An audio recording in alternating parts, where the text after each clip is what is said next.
What's going on? Rob Fish here for BikeBandit.com. Join myself and my buddy Patrick here from Leatt as we learn about the GPX family of helmets.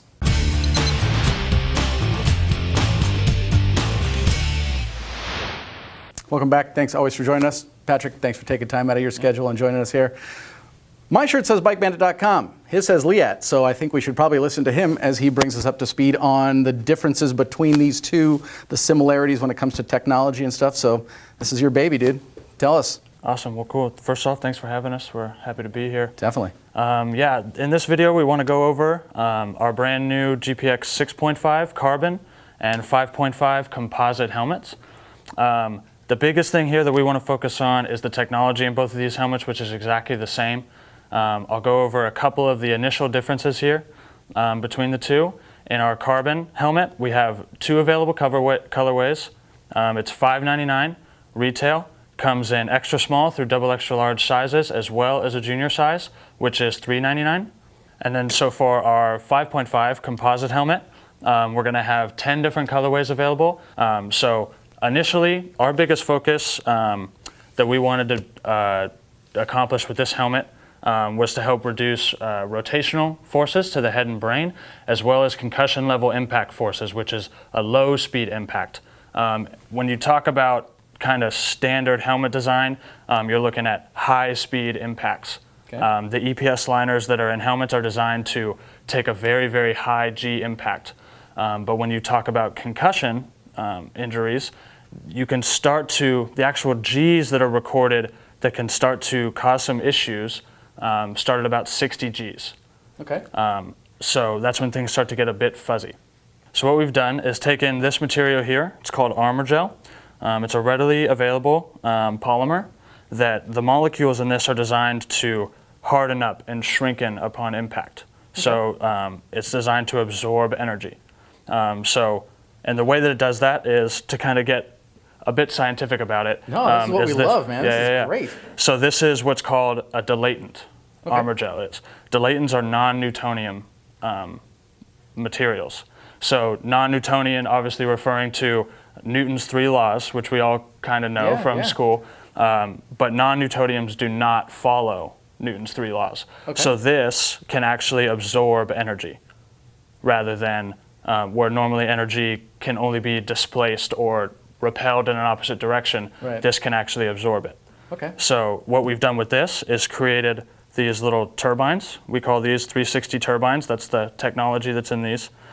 So there's 11 of these placed inside the shell of the helmet amongst the liner. And so what these do is help to absorb low speed impacts, so concussion level impacts. Excellent. And then the design of these actually helps to, with the rotation, that's what these are for. So your head, when it compresses on these also allow for slippage in 360 degrees. And you need that initial little bit of slip of your head inside the helmet to help slow your brain down as your head moves. Oh, I got it. I hope you all got that, because I mean, seriously, you know, people have been wearing helmets for what, 70 plus years, probably even longer than that. And this adds a whole lot of science, because the name Leatt, he's a doctor. Mm-hmm. So there you go. You bring medicine, science, energy management.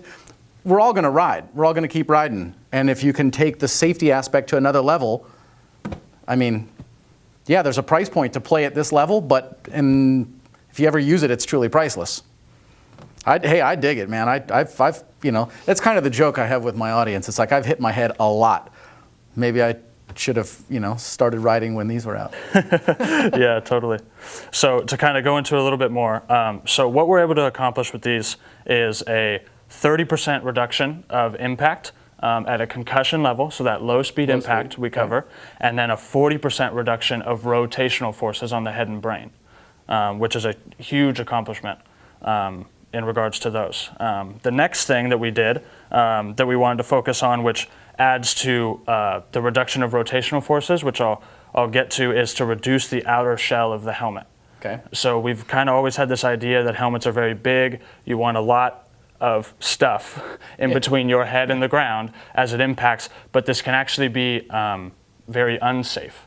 Okay. Just in the, if you think about it in the sense of the momentum of like a weight swinging into the ground, the bigger the volume of the helmet. So how we've accomplished achieving a smaller shell volume is with our EPS liner. Okay. And so this is a V-foam EPS created by an Australian physicist named Don Morgan.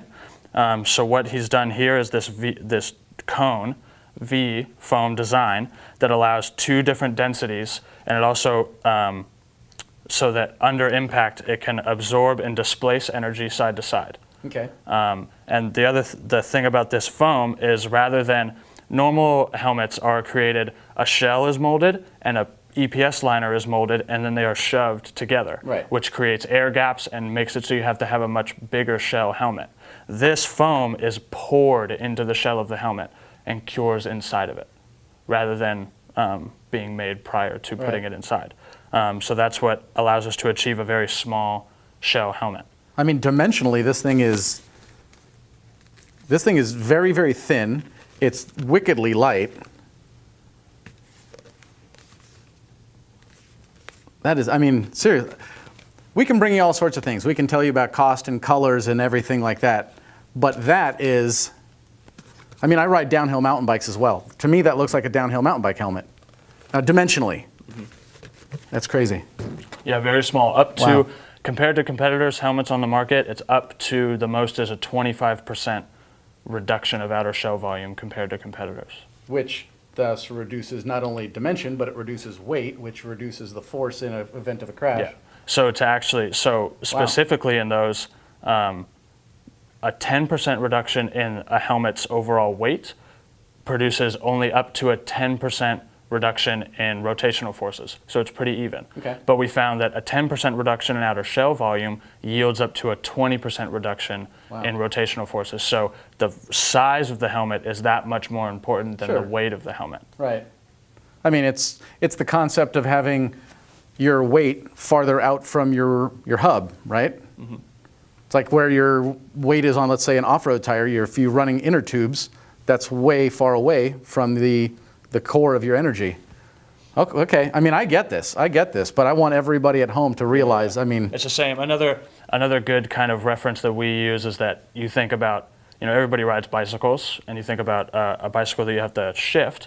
You think about the smallest sprocket on the back compared to maybe the middle or the biggest sprocket you have, the leverage difference that you gain by being on the biggest to the smallest. It's that same kind of thing. So that's the real science technology on the inside of the helmet. We've also developed some technology differences on the outside, some nice features that help with that as well. The first thing being the visor that's on this helmet.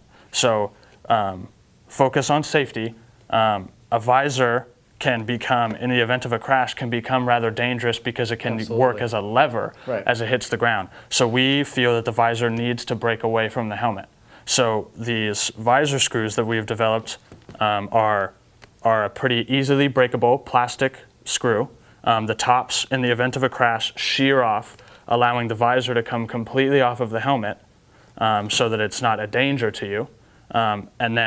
But to make replacing them easily, each of these screws itself has the end of an Allen key on it, and it use a new screw, and you can pull out the broken threads. You can screw out the broken threads of the previous screw that's inside there and just put your visor back on. You guys just didn't create all this stuff over a weekend. This is like, seriously, I mean, it seems so logical, but then you wonder why everybody doesn't do it.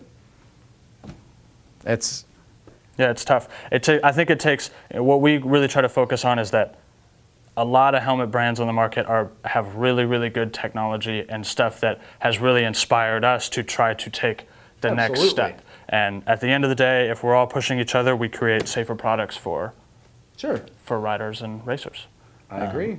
So the next thing being, obviously, we are the neck brace company. That's what we're known for. That's what got us started. So the bottom rim of this helmet is designed to work optimally with neck braces. You'll notice on the back here the shape of the back of our helmet. Normal helmets kind of come out. They have a big kind of ridge or a nice 90-degree angle back here, which is not optimal for neck braces. So what we've done is create this shape that allows for when it contacts the neck brace, Sure. it contacts it completely flat and flush and distributes the energy as most efficiently. Yeah, yeah. I mean, I know what you're saying is like that interface spreads out over the most surface area. Yeah. It seems so logical. Why doesn't everybody do it? I don't know. Another thing that we've done, I'll use on this one. Cool. Another thing that we've done for our off-road riders is develop a hands-free hydration system for this. So we have available is a little hands-free kit that you use that runs a hose into the side of the helmet here and a little 90-degree that'll pop out right in front of your mouth. So you don't need to drill a hole in the front of your helmet anymore. So no more drilling a hole in ours. Well, So- that's true. Yeah. Yeah. And that's the difference. That's the difference. No, I mean, again, I said it before, even just in this video. There are things that make life not only easier, but safer, more comfortable. I'm digging it. Let's talk about the interior, I would assume fully removable, fully moisture wicking. Talk about the vents, because those things are massive. Yeah, so we've got massive ventilation on this. The ventilation is what we consider doesn't require any sort of force to flow air. Okay. There is 11 large vent holes on the helmet. Wow. To push it through. So it's practically like air conditioning. But for that same reason, we've also developed a cold weather winter kit that will plug these vents, because when you go out riding and it's 30 degrees or so, that maximum ventilation is not gonna be so nice. That's, I mean, absolutely awesome. Absolutely awesome. I mean, just from what you've explained to us, I don't know why everyone would not invest in their safety, the style of it, the functionality. Absolutely sweet, man. Appreciate you swinging down and bringing us up to speed. Yeah, thanks for There you having go. us. Patrick from Leatt, and brand new, that is the 6.5 and 5.5 versions of the new helmet from Leatt.